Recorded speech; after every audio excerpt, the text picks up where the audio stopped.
Friends, ನೀವು ನೋಡ್ತಾ ಇದ್ದೀರಾ ಇದು ಫಿಲ್ಮಿ ಬೀಟ್ ಕನ್ನಡ. ನಾನು ಶ್ರುತಿ ಪಾಟೀಲ್. ನಾಗಿನಿ ಅವತಾರದಲ್ಲಿ ಮಿಂಚುತ್ತಿರೋ ದೀಪಿಕಾ ದಾಸ್ ಅವರ ಸಂಭಾವನೆ ಎಷ್ಟು ಅಂತ ಕೇಳಿದ್ರೆ ನೀವು ಶಾಕ್ ಆಗ್ತೀರಾ. ಹೌದು, ದೀಪಿಕಾ ದಾಸ್ ಬೆಳ್ಳಿತೆರೆ ಮತ್ತು ಕಿರುತೆರೆಯಲ್ಲಿ ಸಕ್ಕ ಶೈನ್ ಆಗ್ತಿರೋ ಬ್ಯೂಟಿ. ದೀಪಿಕಾ ಕನ್ನಡದ ಸಿನಿಮಾಗಳಲ್ಲಿ ನಾಯಕಿ ನಟಿಯಾಗಿ ಬಣ್ಣ ಹಚ್ಚಿದ್ರು. ಸಿನಿಮಾದಲ್ಲಿ ಅಭಿನಯಿಸುವ ಮೂಲಕ ಎಲ್ಲರಿಗೂ ಪರಿಚಿತರಾದ್ರು. ಸದ್ಯ ದೀಪಿಕಾ ಬ್ಯುಸಿ ಇರೋದು ನಾಗಿನಿ ಸೀರಿಯಲ್ನಲ್ಲಿ.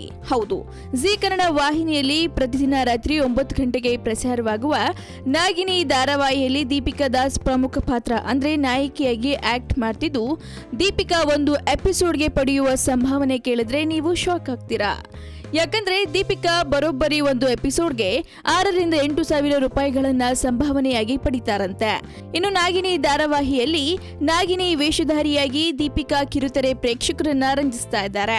ಸದ್ಯ ಒಂದು ಎಪಿಸೋಡ್ಗೆ ಎಷ್ಟು ಸಂಭಾವನೆ ಪಡೆಯೋ ದೀಪಿಕಾ ಸಿನಿಮಾಗಳಲ್ಲಿ ಎಷ್ಟು ಪಡೀತಾರೆ, ಜೊತೆಗೆ ದೀಪಿಕಾ ಅವರ ಅಪ್ಕಮಿಂಗ್ ಪ್ರಾಜೆಕ್ಟ್ಗಳು ಯಾವುದನ್ನು ತಿಳ್ಕೊಳ್ಳೋ ಕುತೂಹಲ ನಿಮ್ಗಿದ್ರೆ ಮಿಸ್ ಮಾಡದೆ ನೋಡ್ತಾರಿ ಫಿಲ್ಮಿ ಬೀಟ್ ಕನ್ನಡ. ಹಾಗೆ ವಿಡಿಯೋ ನಿಮ್ಗೆ ಇಷ್ಟವಾದಲ್ಲಿ ಲೈಕ್ ಮಾಡಿ, ಶೇರ್ ಮಾಡಿ, ಮಿಸ್ ಮಾಡದೆ ಫಿಲ್ಮಿ ಬೀಟ್ಗೆ ಸಬ್ಸ್ಕ್ರೈಬ್ ಮಾಡಿ.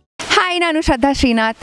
ಸ್ಯಾಂಡಲ್ವುಡ್ ಸುದ್ದಿಗಳಿಗೆ ಹಾಗೂ ನನ್ನ ಫಿಲ್ಮ್ಸ್ ಬಗ್ಗೆ ಏನಾದರೂ ಅಪ್ಡೇಟ್ಸ್ ಬೇಕಂದರೆ ಫಿಲ್ಮಿ ಬೀಟ್ನ ನೋಡ್ತಾ ಇರಿ ಹಾಗೂ ಯೂಟ್ಯೂಬ್ ಚಾನಲ್ಗೆ ಸಬ್ಸ್ಕ್ರೈಬ್ ಮಾಡಿ. Thank you.